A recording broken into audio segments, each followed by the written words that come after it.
Evet arkadaşlar, tekrardan hoş geldiniz. Yine bir Formula 1 Speed Champions setiyle karşınızdayız. Bugün sizlerle Lego'nun ilk kez biliyorsunuz Lego 2026 yılında F1 Akademi yarışlarına Lego Group markası adı altında katılım kararı aldı arkadaşlar. Ve bunun şerefine diyelim. Hiç yapmaz normalde bizim Lego'muz. Formula 1 aracı biliyorsunuz çok böyle yaptığı setler değildir. Bunun şerefine bir değişiklik yaparak Formula 1 seti yapmaya karar verdi. Ve bizlere bu harika seti 77-258 numaralı Formula 1 Akademi yarış arabası setini sundular arkadaşlar. Tabii ki şaka yapıyorum. Artık Formula 1 Speed Champions setlerinden ben bile sıkılmaya başladım açıkçası. Ama bu set diğerlerinden biraz farklı. Takım aracı değil. Dediğim gibi Lego'nun 2026 yılında girmiş olduğu Formula 1 Akademi yarışlarını temsilen o yarışlarda kullandığı aracın bir modelini bizlerle paylaştılar arkadaşlar. İsterseniz çok fazla zaman kaybetmeden setimizin kutusunu inceleyelim. Sonrasında hemen kutumuzu açalım ve yapım aşamalarıyla devam edelim arkadaşlar. Kutumuzun ön kısmında şöyle görebiliyorsunuz. Setin gerçekten güzel, şık bir görseli bizlerle paylaşılmış. Sanırım bu Formula 1 filmindeki araç gibi premium bir araçla karşılaşacağız günün sonunda bu seti tamamladığımızda. Bakalım setimizin arka kısmında da, kutunun arka kısmında da bizlerle mini figüründe olduğu bir görseli paylaşmışlar. Yine aracın yakından, üstten bir görselini, ortada mini figürün kafasındaki kaskın bir görselini, burada da aracın önden bir görselini bizlerle paylaşmışlar arkadaşlar. Lego bu seti bizlere 201 parça olarak sunuyor ve bir adet mini figürle geliyor bize. Bu bir adet mini figürde akademi yarışlarındaki aracı kullanan hanımefendinin bir mini figür olarak bizim karşımıza çıkıyor arkadaşlar. İsterseniz çok fazla zaman kaybetmeden şimdi setimizin kutu açılışını yapalım. Kutu açılışından sonra da hep beraber hızlandırılmış şekilde sizin izleyeceğiniz yapım aşamaları kısmına geçelim. Yapım aşamaları kısmını tamamladığımızda ise detaylı bir şekilde bu seti sizlerle birlikte inceliyor olacağız arkadaşlar. Şimdi sizlere iyi seyirler diliyorum. Videonun sonunda görüşmek üzere. Hoşçakalın. Evet arkadaşlar, şimdi setimizin kutusunu açıyoruz. Bakalım Lego bu 201 parçayı bizlere kaç farklı poşet içerisinde sunmuş. Şimdi kutu açılışımızı yapalım ve setimizin kutu içeriğini hep birlikte inceleyelim. Evet. Sticker setimiz çıktı. Şöyle göstereyim size. Bir adet sticker setimiz var. Her sette olduğu gibi yine bu sette de bir sticker setimiz var. 12 sticker'dan oluşuyor arkadaşlar. Birinci paketimiz. Üçüncü poşetimiz. Dördüncü poşetimiz. Şöyle. 1, 3, 4 ve 2 numaralı poşetimiz. Lego bu seti bizlere tam 4 farklı poşet içerisinde sunmuş arkadaşlar. Bir tane de aracın şasisini oluşturacağımız parçamız var. Bu parça her Speed Champions setinde hemen hemen çıkıyor zaten. Bir de yapım kılavuzumuz var. Harika bir yapım kılavuzu da bizlere sunmuş Lego. Şimdi ona da birazcık göz atalım. Mini figürümüz.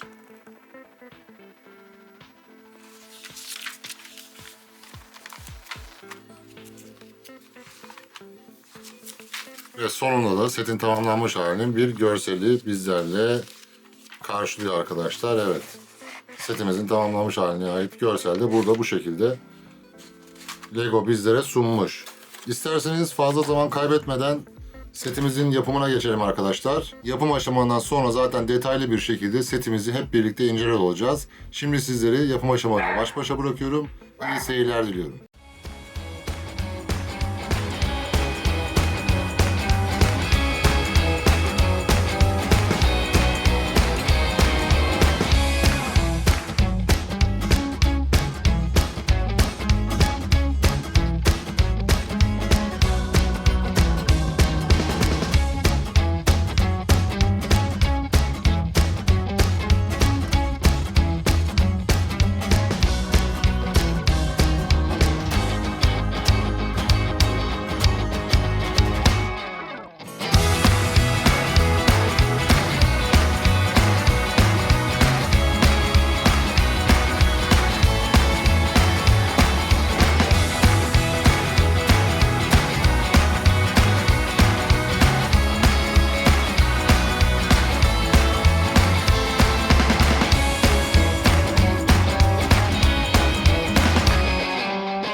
Evet arkadaşlar, umarım yapım aşamaları kısmını izlemiş ve beğenmişsinizdir. Şimdi setimizi detaylı bir şekilde sizlerle birlikte inceleyeceğiz. Öncelikle isterseniz setin görsellerini şöyle yakından bir size paylaşmak istiyorum arkadaşlar.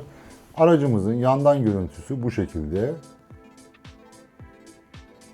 Üstten görüntümüz bu şekilde. Arkadan görüntümüz bu şekilde. Önden görüntümüz de bu şekilde arkadaşlar. Alt kısmını da göstereyim isterseniz aracın. Evet, alt kısmımız da bu şekilde. Şimdi gerçekten diğer böyle geçen yıllarda çıkan Formula 1 araçlarından farklı setler oldu bu sene çıkan setler. Şöyle ki yapım aşamaları olarak çok farklı değiller. Ancak bence günün sonunda ortaya çıkan setler daha premium setler. Yani bir önceki, geçen seneki setlere göre daha premium setler bence. Bu set bize bir tane de mini figürle geliyor. Bir şoförümüz var, yani driver'ımız, pilotumuz da var. Onu da şöyle göstereyim sizlere arkadaşlar.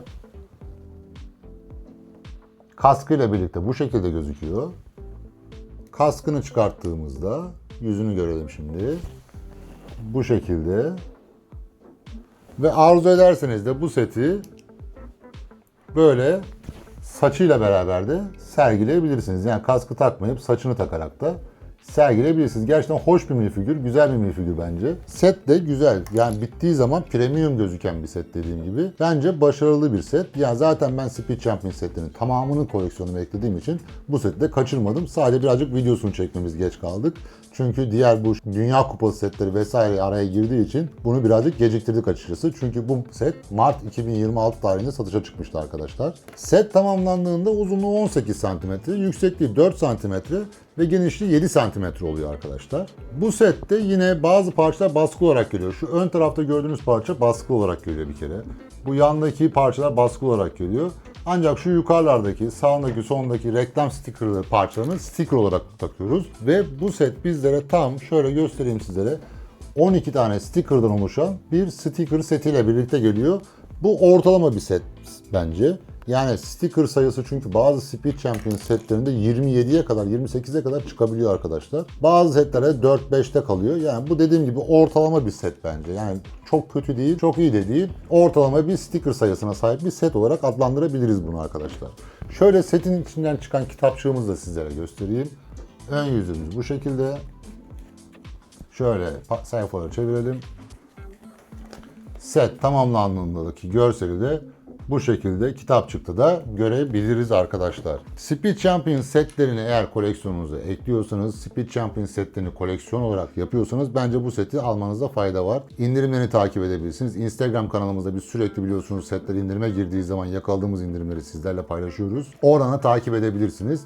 Ancak dediğim gibi premium bir set. Yapım aşaması olarak zaten bütün bu Speed Champions Formula 1 setleri neredeyse birebir aynı arkadaşlar. Yapım aşaması olarak farklı bir şey beklemeyin açıkçası. Ancak dediğim gibi ortaya çıkan görüntü bence gayet hoş ve güzel. Koleksiyonla koyduğunuz zaman diğer arabaların yanında ben buradayım diyecek bir set bence. Evet arkadaşlar, umarım videomuzu beğenmişsinizdir. Beğendiyseniz videomuzun altındaki beğen butonuna basarsanız bizleri çok memnun edersiniz. Bu videomuz hakkındaki veya diğer videolarımız hakkındaki, kanalımız hakkındaki bütün olumlu olumsuz görüşlerinizi tabii ki de saygı çerçevesi içerisinde bizlerle paylaşırsanız biz de bunlardan feedback alarak kendimizi geliştirmek için bazı değişikliklere gidebiliriz. Çünkü bu kanalın amacı tamamıyla Türkiye'deki Lego seven arkadaşların setleri satın almadan önce bu videoları izleyerek bir görüşe sahip olmasını sağlamak. Yani setler hakkındaki detaylı bilgilere sahip olmasını sağlamak için biz bu yayınları yapıyoruz arkadaşlar. Siz videoyu beğendiğiniz zaman da bu videolar daha fazla kişiye sunulacaktır ve daha fazla Türkiye'deki Lego sever arkadaşımız bu videoları izleyerek bilgi sahibi olacaktır. Tekrardan izlediğiniz için çok teşekkür ederim. Bir sonraki videoda görüşmek üzere. Hoşça kalın arkadaşlar.